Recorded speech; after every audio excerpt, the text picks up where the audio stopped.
Hello students, कैसे हैं आप सभी। आई होप आप सभी अच्छे होंगे। मैं आपका अपने यूट्यूब चैनल स्मार्ट क्लास पर स्वागत करती हूँ। आइए आज हम क्लास 9 के मैथ के फर्स्ट चैप्टर के बारे में पढ़ेंगे। इससे पिछली वीडियो में हमने इसके सिलेबस के बारे में बताया था। आज हम इस चैप्टर को पढ़ेंगे। इस चैप्टर का नाम है संख्या पद्धति। इसमें हम कुछ संख्याओं के बारे में पढ़ेंगे, जिसमें पहली संख्या है प्राकृतिक संख्या है। इनको इंग्लिश में नेचुरल नंबर्स बोलते हैं। देखो, आपको दिख रहा होगा, इसकी परिभाषा देखते हैं। प्राकृतिक संख्या एक पूर्णांक होता है जो 0 से बड़ा होता है। मतलब कि पूर्णांक का मतलब है कि एक पूर्ण संख्या होती है जो क्या हो 0 से बड़ी होती है। इन संख्याओं को क्या बोलते हैं हम? प्राकृतिक संख्या है। इन्हें हम n से प्रदर्शित करते हैं। देखो, आपको एग्जाम्पल के माध्यम से दिख रहा होगा n बराबर 1 2 3 4। देखो, हमने इसमें 0 नहीं लिया क्योंकि हमें बोला गया है डेफिनेशन में कि जो 0 से बड़ी होते हैं पूर्णांक, 1 2 3 4 से लेकर कहाँ तक, इनफाइनाइट तक, ये सब हमारे क्या होंगे? प्राकृतिक संख्याएं। नेक्स्ट है हमारा पूर्ण संख्या है, जिनको हम इंग्लिश में बोलते हैं होल नंबर्स। देखो, इसकी डेफिनेशन देखते हैं। इसकी डेफिनेशन है प्राकृतिक संख्याओं के समूह में यदि 0 को भी शामिल कर ले तो ऐसी संख्याएं पूर्ण संख्याएं कहलाती हैं। देखो, जैसे हमने अभी प्राकृतिक संख्याएं पढ़ी, यदि हम इसमें 0 को भी ले लें तो ऐसी संख्याएं क्या कहलाएंगी? पूर्णांक संख्याएं। इन्हें हम W से प्रदर्शित करते हैं। देखो, जैसे एग्जाम्पल में दिखाई दे रहा होगा आपको, W बराबर 0 1 2 3। जो हमारी प्राकृतिक संख्याएं थी वो 1 से स्टार्ट हो रही हैं, और जो हमारी पूर्ण संख्याएं हैं वो हमारी 0 से स्टार्ट हो रही है, और कहाँ तक? अनंत तक। आइए आगे देखते हैं। आगे है हमारी पूर्णांक संख्याएं। चलो देखते हैं पूर्णांक संख्याएं क्या होती हैं। देखो, इनको इंग्लिश में बोलते हैं इंटीजर्स नंबर। देखो, डेफिनेशन देखते हैं इसकी। सभी धनात्मक को ऋणात्मक पूर्ण संख्याएं। देखो, अभी हमने इससे पहले पढ़ा था पूर्ण संख्याएं कैसे होती हैं।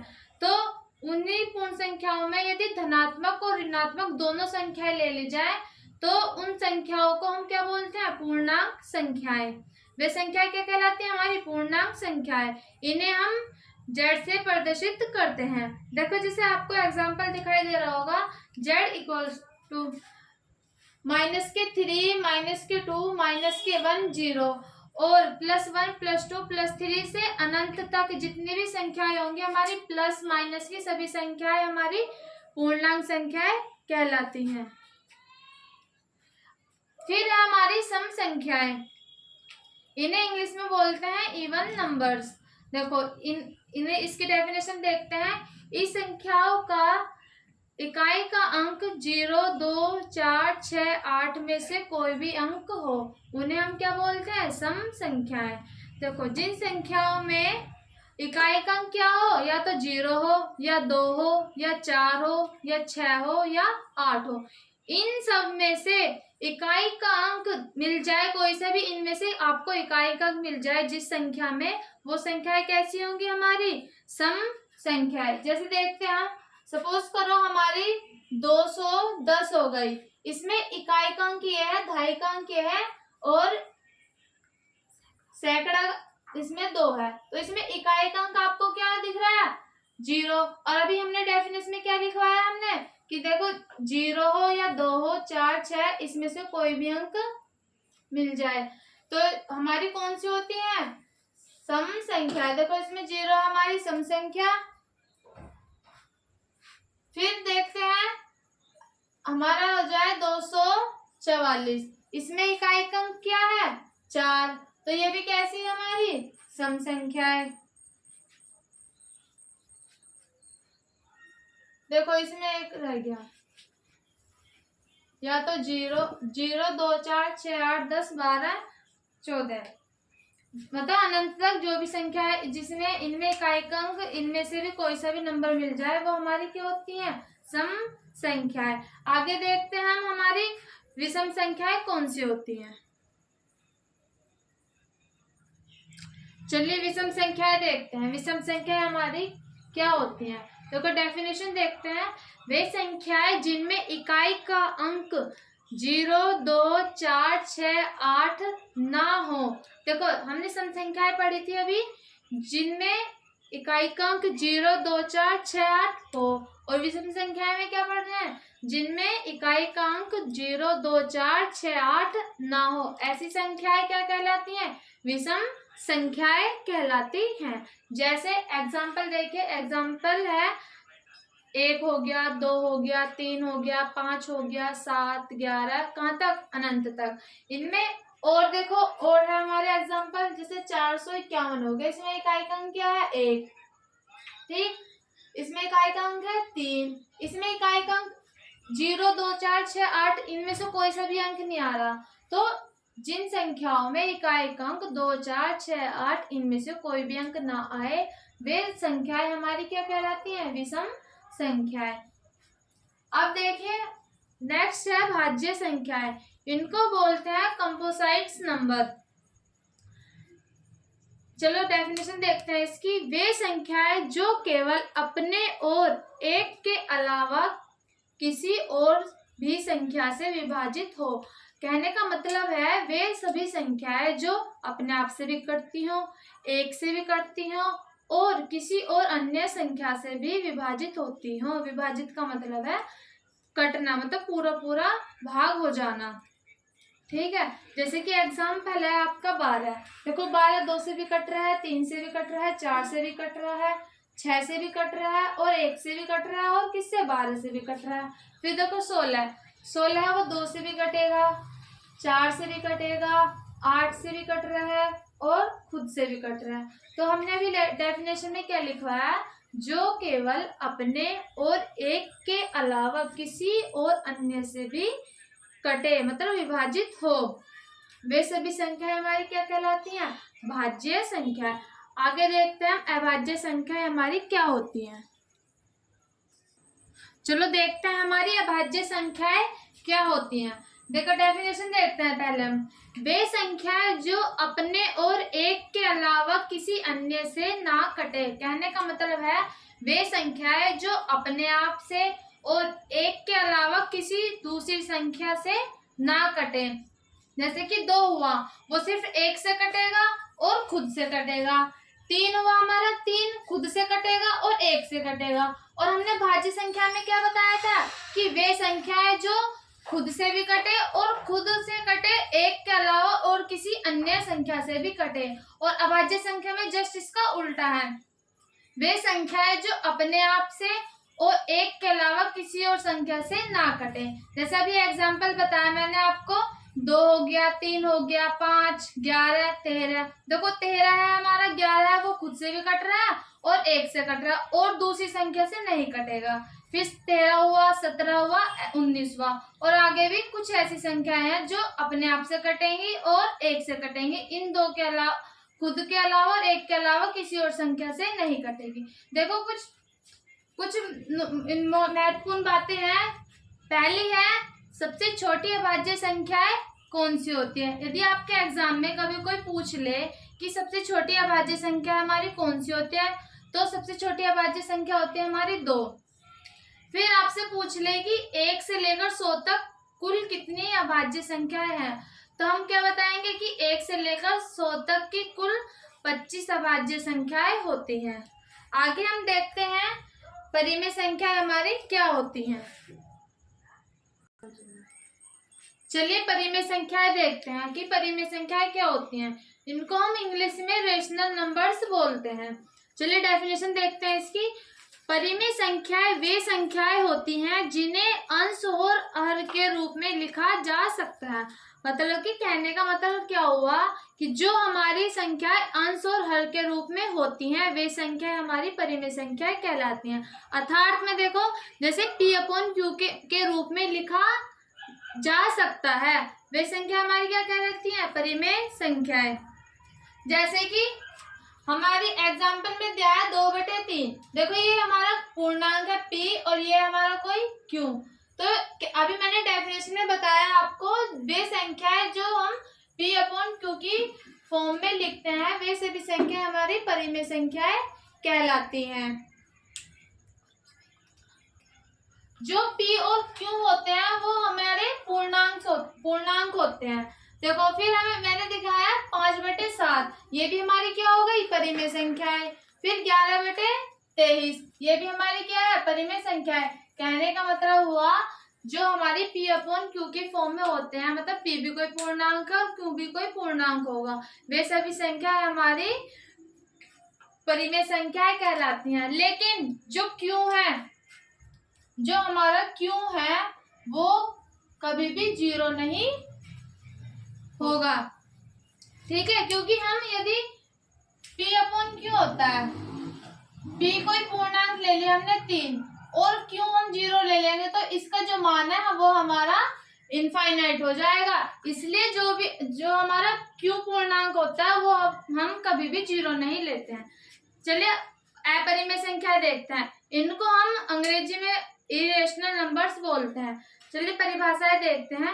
वे संख्याएं जो अंश और हर के रूप में नहीं लिखी जा सकती। देखो अभी मैंने परिमेय संख्या बताया, वे संख्याएं जो p/q के रूप में लिखी जाती हैं वे तो होती है हमारी परिमेय संख्या, और इसका उल्टा होता है अपरिमेय संख्या। वे संख्याएं जो p/q की फॉर्म में नहीं लिखी जा सकती, मतलब अंश और हर के रूप में नहीं लिखी जा सकती, अर्थात वे संख्याएं जो परिमेय संख्याएं ना हो वे हमारी अपरिमेय संख्याएं कहलाती हैं। मतलब कि कहने का मतलब ये होगा जो भी हमारे रूट में जो भी संख्याएं होंगी वे सभी हमारी क्या होंगी, अपरिमेय संख्याएं होंगी। देखिए जैसे एग्जांपल देखते हैं। एग्जांपल में हमारा √2 हो गया, √3, √5, √7, ये जितनी भी रूट में जो संख्याएं हैं वे हमारी अपरिमेय संख्याएं होती हैं। देखो जो पाई है ना वो भी हमारी अपरिमेय संख्या है, क्योंकि जो पाई का जो मान होता है वो 22/7 होता है, और जब हम 7 से इसको डिवाइड करेंगे तो जो इसका जो मान आएगा वो चलता रहेगा, वो कहीं भी नहीं रुकेगा। तो इसलिए जो हमारी जो पाई है वो भी अपरिमेय संख्या है। आगे देखते हैं वास्तविक संख्याएं। हमारी वास्तविक संख्याएं क्या होती हैं, चलिए देखते हैं हमारी वास्तविक संख्याएं क्या होती हैं। इनको इंग्लिश में हम रियल्स नंबर बोलते हैं। देखो इसकी परिभाषा देखते हैं हम। परिमेय संख्या तथा अपरिमेय संख्याओं के समूह को वास्तविक संख्या कहते हैं। मतलब जितनी भी परिमेय संख्या होंगी, अपरिमेय संख्या होंगी, और इनका जो समूह होता है वे सभी संख्याएं हमारी क्या कहलाती हैं, वास्तविक संख्याएं कहलाती हैं। इन्हें R से प्रदर्शित करते हैं। जो इनका नाम होता है ना उन्हीं के अकॉर्डिंग इनको डिनोट करते हैं। जैसे अर्थात हो गया, किसी भी संख्या का वर्ग करने पर हमें धनात्मक संख्या प्राप्त होती है। मतलब हम कोई सी भी संख्या ले लें, माइनस की ले लें, प्लस की ले लें, कोई सी भी प्रकार की संख्या ले लें, उनका हम वर्ग करेंगे तो हमें कैसी संख्या प्राप्त होगी, हमेशा हमें पॉजिटिव नंबर ही प्राप्त होगा। जैसे हमारा प्राकृतिक संख्या है, इसका हम वर्ग कर लें, ये प्राकृतिक संख्या 1, इसका वर्ग करेंगे तो हमें पॉजिटिव नंबर मिल रहा है। और जो हमारे रूट में नंबर्स होते हैं इनका भी हम स्क्वायर करेंगे तो हमें हमेशा रियली नंबर मिलेगा, क्योंकि स्क्वायर से जो है वो रूट हमारा कट जाता है। और यदि हम माइनस का नंबर ले लें, माइनस का हम 4 ले लेते हैं, 4 का स्क्वायर करेंगे तो देखो माइनस की मल्टीप्लाई हम माइनस में करेंगे तो माइनस माइनस क्या हो गया प्लस, और 4 4 जा 16। तो जितनी भी हमारी संख्या होंगी, प्लस की हो, माइनस की हो, रूट की हो, और कोई भी इंटीजर्स हो, इन सबका स्क्वायर करने पर हमें हमेशा रियल नंबर ही प्राप्त होगा। देखो जैसे मैंने कुछ एग्जांपल भी दिखा रखे हैं। प्राकृतिक संख्या है, पूर्ण संख्या है, पूर्णांक संख्या है, और हमारी परिमेय संख्या, अपरिमेय संख्या, जितनी भी संख्याएं होंगी उनका वर्ग करने पर हमेशा धनात्मक संख्या ही प्राप्त होगी।